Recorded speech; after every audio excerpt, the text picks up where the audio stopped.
L'Eucharistie n'est pas la récompense des saints, mais le pain des pécheurs. Chaque fois que nous recevons le pain de vie, Jésus vient donner un nouveau sens à nos fragilités. Il nous rappelle qu'à ses yeux, nous sommes plus précieux que ce que nous pensons. Il nous dit qu'il est content si nous partageons avec lui nos fragilités. Il nous répète que sa miséricorde n'a pas peur de nos misères. L'Eucharistie guérit parce qu'elle unit à Jésus. Elle nous fait assimiler sa façon de vivre, sa capacité de répondre au mal par le bien. Ces paroles sont tirées d'une méditation du Saint-Pape lors d'un Angélus. Chers amis téléspectateurs, loué soit Jésus-Christ et bienvenue à Dies Domini. Je suis très ravie de vous retrouver en ce 19e dimanche du temps ordinaire de l'année B. Eh bien, en ce dimanche, nous allons méditer l'Évangile selon Saint Jean au chapitre 6 du verset 41 à 51. Et pour les commentaires du jour, nous recevons le Père Adolphe Anator SVD. Il est de la paroisse Notre-Dame sous la croix d'Agbalépé-Dogan. Bonjour mon père. Bonjour, comment ça va? Ça va bien, merci. Et vous? Et je vais très bien aussi. D'accord. Alors mon père, sans plus tarder, je vous invite à nous lire l'évangile de ce dimanche et juste après on enchaîne avec les questions. Évangile de Jésus-Christ selon Saint Jean. En ce temps-là, les Juifs récriminaient contre Jésus parce qu'il avait déclaré « Moi, je suis le pain qui est descendu du ciel ». Ils disaient « Celui-là n'est-il pas Jésus, fils de Joseph? Nous connaissons bien son père et sa mère.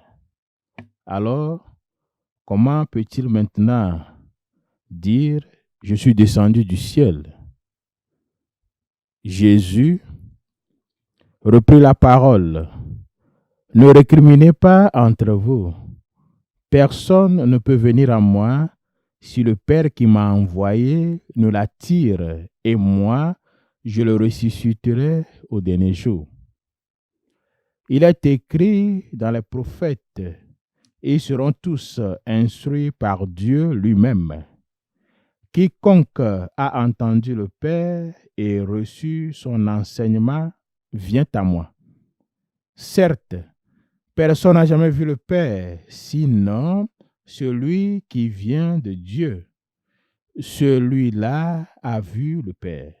Amen, amen, je vous le dis, il a la vie éternelle, celui qui croit. Moi, je suis le pain de la vie. Au désert, vos pères ont mangé la manne et ils sont morts. Mais le pain qui descend du ciel est tel que celui qui en mange ne mourra pas. Moi, je suis le pain vivant qui est descendu du ciel. Si quelqu'un mange de ce pain, il vivra éternellement. Le pain que je donnerai, c'est ma chair, donnée pour la vie du monde.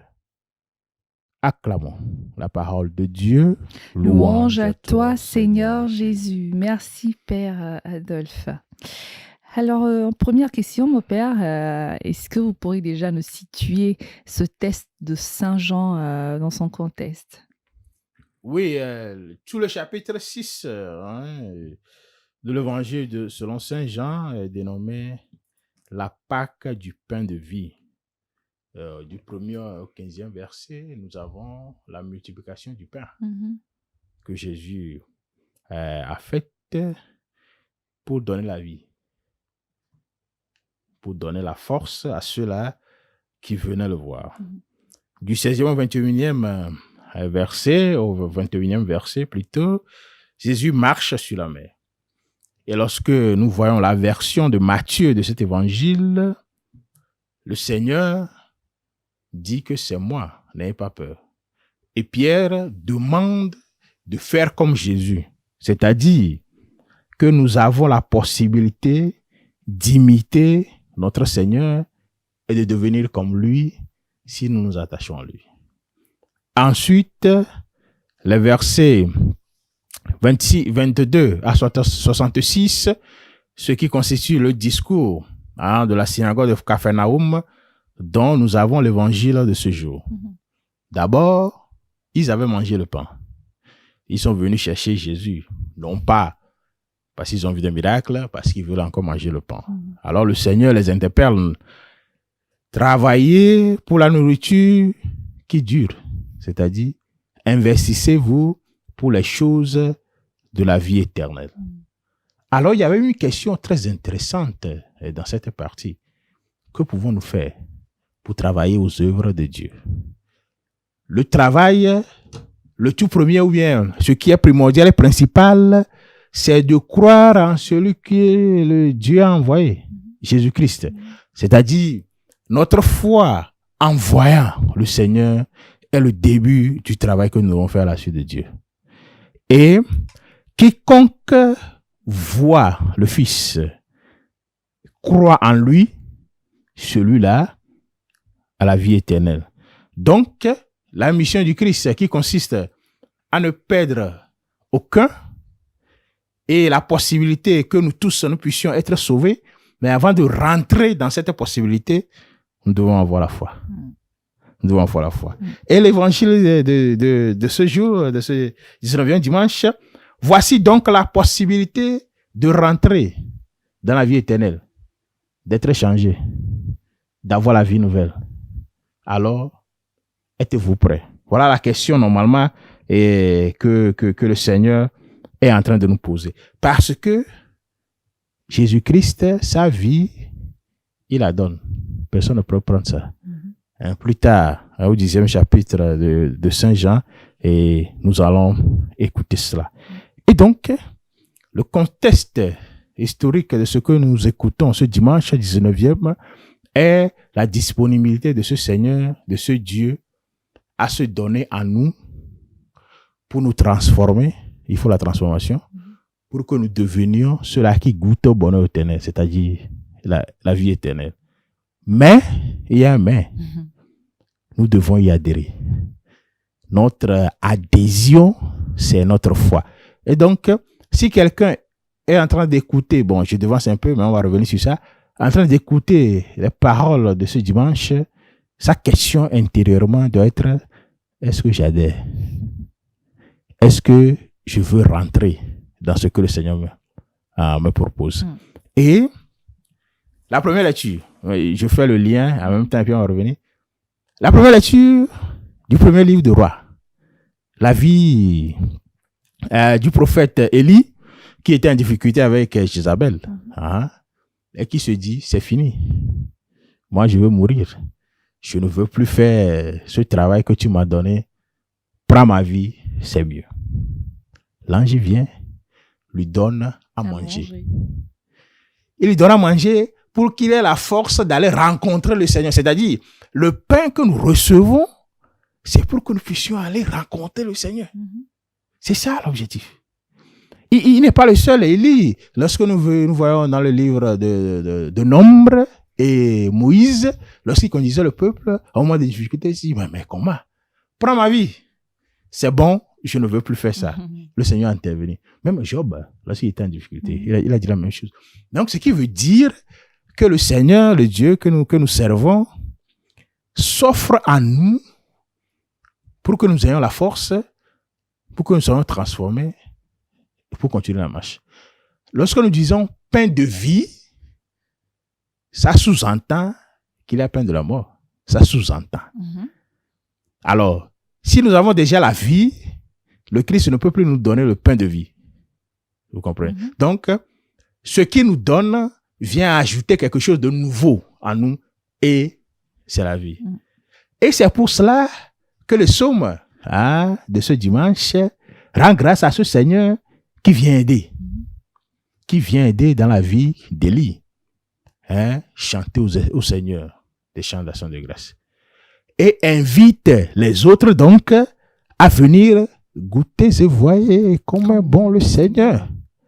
Élie l'a fait, Moïse l'a fait, Job l'a fait, toi aussi, moi aussi, nous pouvons faire la même expérience.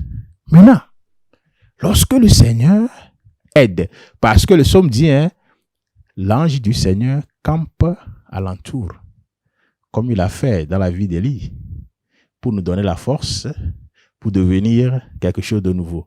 Alors, pour Saint Paul, dans la deuxième lecture, cet homme nouveau, c'est celui-là qui vit comme Jésus-Christ. Alors, invitant à se détacher de tout ce qui est méchanceté.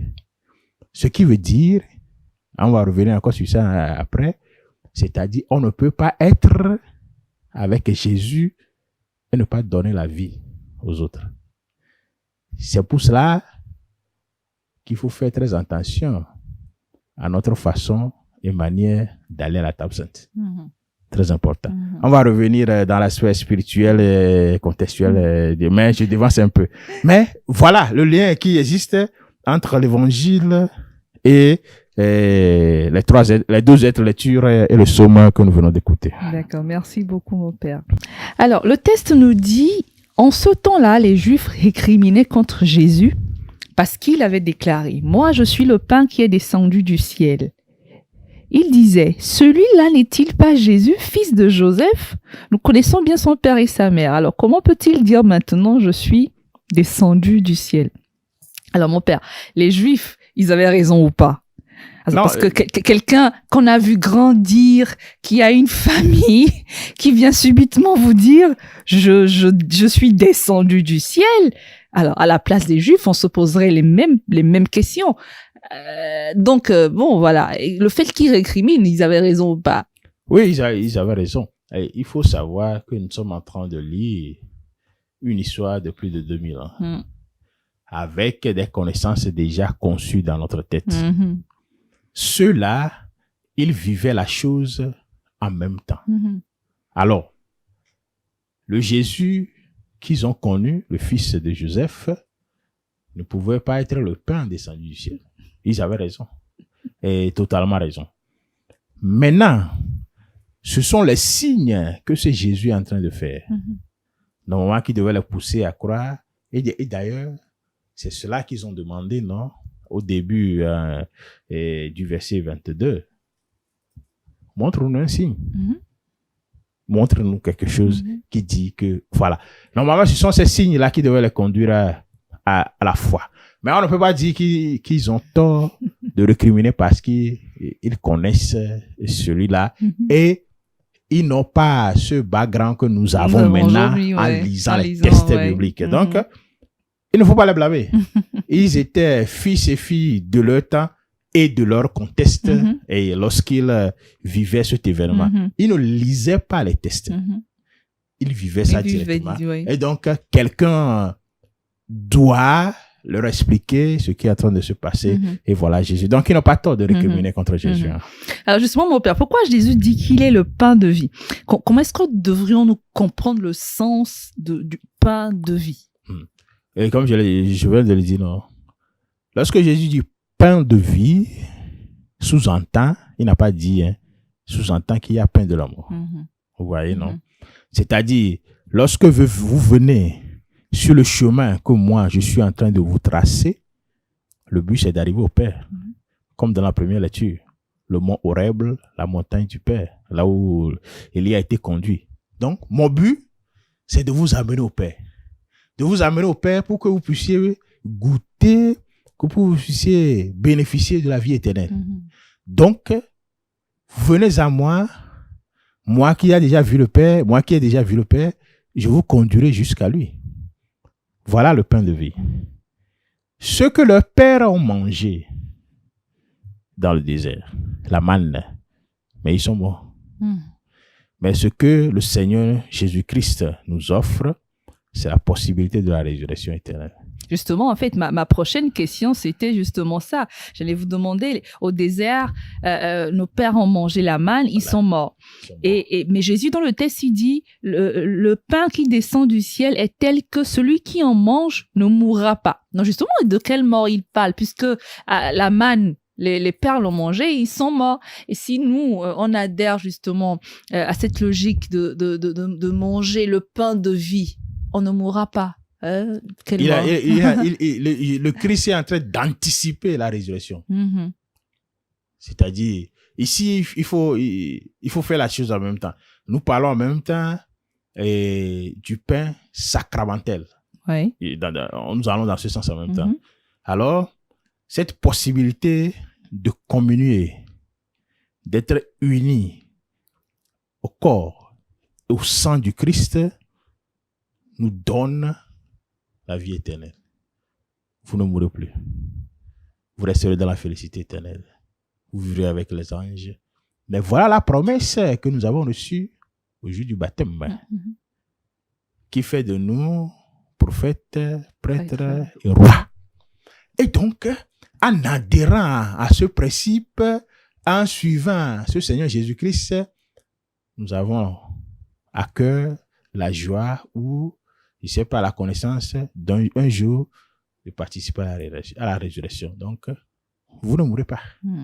C'est ça. Maintenant, comment est-ce que ça se réalise? Voilà. Oui, c'est ça que j'ai dit déjà au début. Il faut y adhérer soi-même avec foi. Sinon, les espèces qui se sont transformées en corps et au sang du Christ deviennent seulement des espèces. Si on n'y adhère pas. Si on n'y adhère pas. Si on n'y adhère pas. C'est du pain. Ça change quelque chose. Peut-être que tu es rassasié. Je ne sais pas combien tu peux manger, mais bon.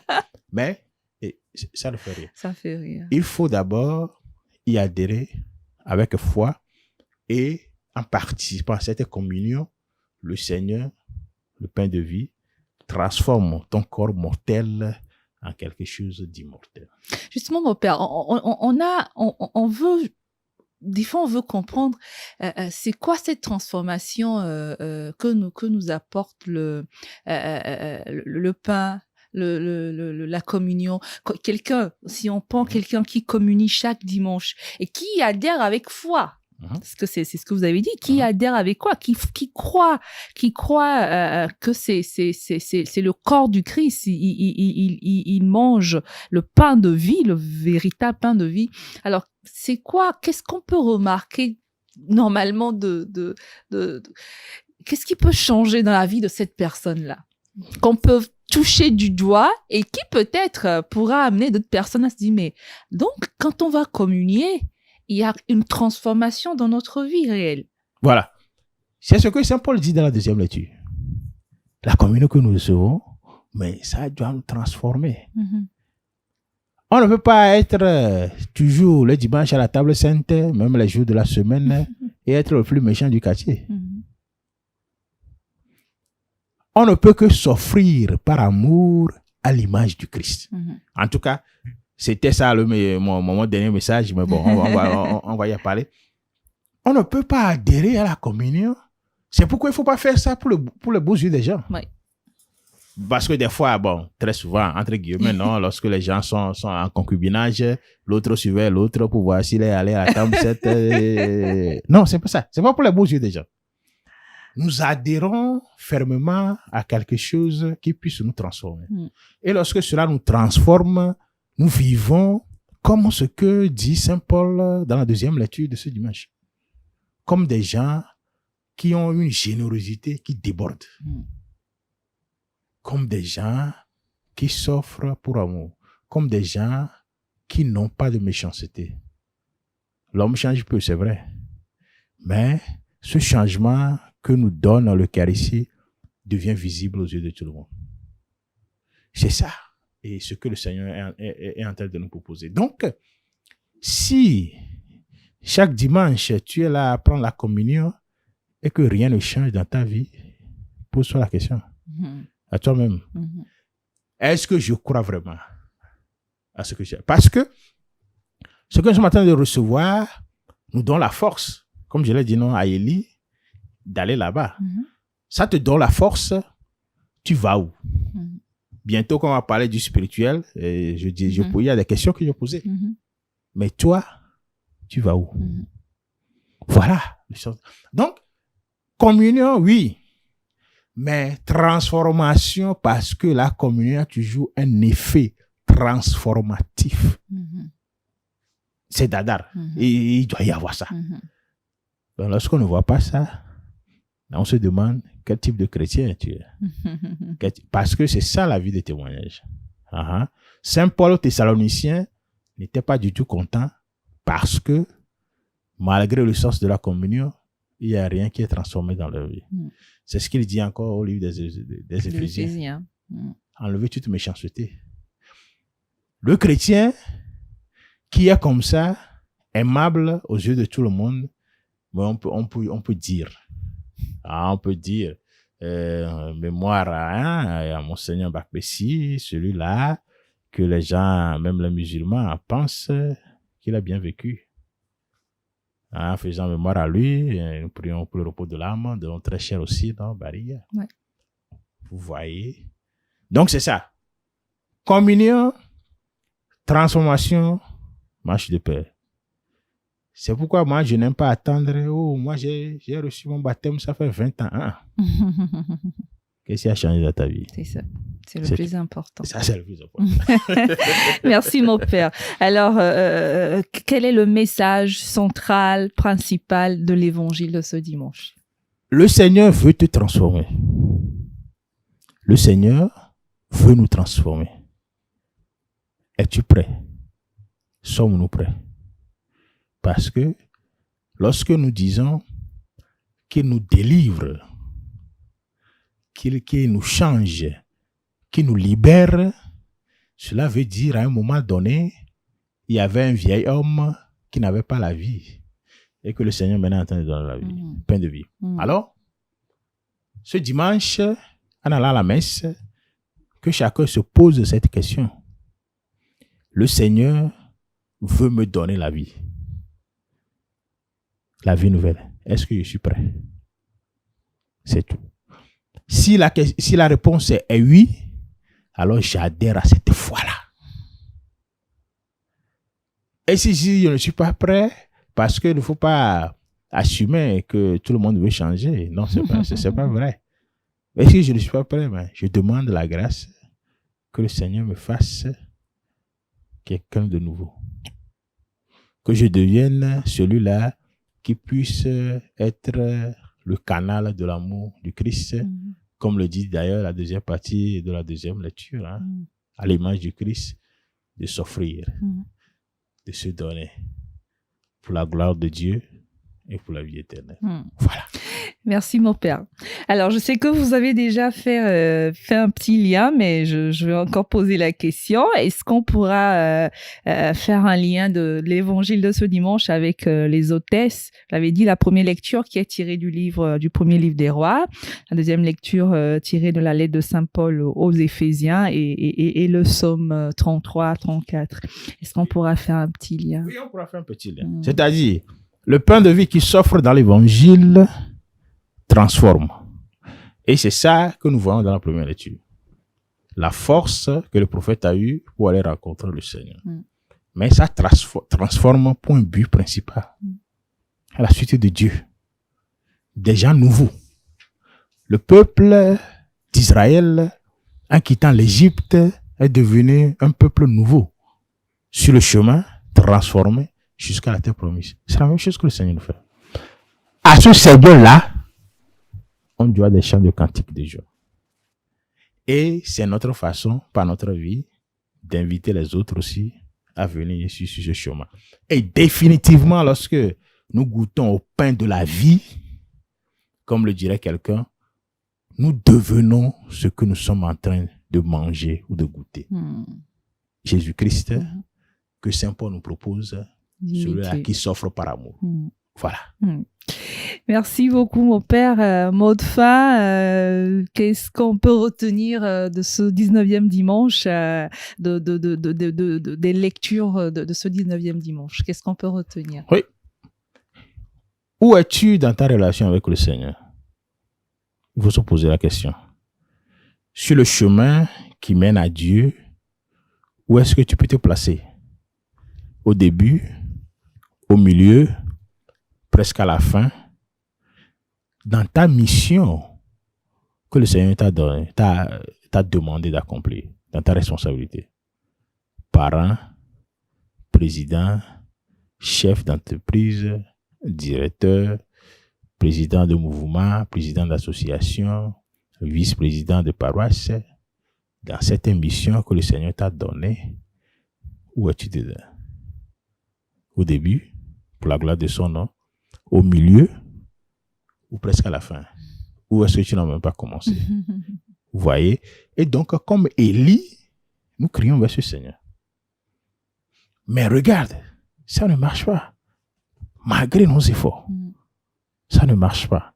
Et le Seigneur, pain de vie, vient à notre aide pour nous donner la force pour que nous puissions aller jusqu'au bout. Alors, ce dimanche, à rentrer dans l'église, le chrétien doit se poser cette question. Où est-ce que j'en ai? Dans ma responsabilité parentale, dans ma responsabilité sociale, dans ma responsabilité civile. Qu'est-ce que je fais pour que la gloire de Dieu puisse être connue? Lorsque nous faisons l'inventaire, là, en rentrant à l'église, maintenant, nous demandons au Seigneur pain de vie. Puisqu'il a dit, il s'offre pour nous, pour que nous puissions avoir la vie éternelle, qu'il se donne à nous, pour que nous puissions gérer cette responsabilité de la bonne façon. Mais voilà, le message est central. C'est cette transformation que le Seigneur propose à chacun de nous que nous irons aller chercher ce dimanche. Mais comment est-ce que nous pouvons aller chercher cette transformation si nous ne savons pas qu'il y a quelque chose qui manque dans nos vies?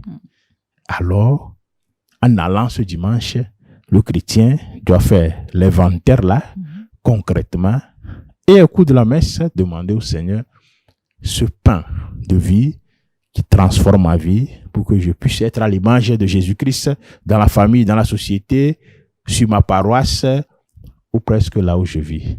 C'est seulement cela, en cela que nous sommes en train de rendre témoignage au Seigneur, même témoignage à notre foi catholique. Mais il faut y adhérer. Il faut y adhérer. Avec foi. Avec foi, le Avec plus foi. important. Merci beaucoup, Père Adolphe. Merci infiniment pour vos commentaires sur les tests de ce 19e dimanche. Et bon retour chez vous. Merci. Alors, chers amis, pour finir, je partage avec vous une autre méditation du pape François. Il dit, je cite, « Que signifie le pain de vie? Pour vivre, il faut du pain. Celui qui a faim ne demande pas une nourriture raffinée et coûteuse, mais du pain. Les personnes sans emploi ne demandent pas de gros salaires, mais le pain de l'emploi. Jésus se révèle comme le pain, c'est-à-dire l'essentiel, le nécessaire de la vie quotidienne. Sans lui, ça ne fonctionne pas. En d'autres termes, sans lui, nous vivotons plus que nous vivons. Parce que lui seul nourrit nos âmes. Lui seul nous pardonne le mal que nous ne pouvons pas surmonter par nous-mêmes. Lui seul nous fait sentir aimés, même si tout le monde nous laisse tomber. Lui seul nous donne la force d'aimer et de pardonner dans les difficultés. Lui seul nous donne la paix qu'il cherche. Lui seul nous donne la vie pour toujours quand la vie ici se termine. » Fin de citation. Eh bien, chers amis, je vous remercie de nous avoir suivis et on se retrouve la semaine prochaine pour un nouveau numéro de Dies Domini. D'ici là, soyez bénis. Au revoir.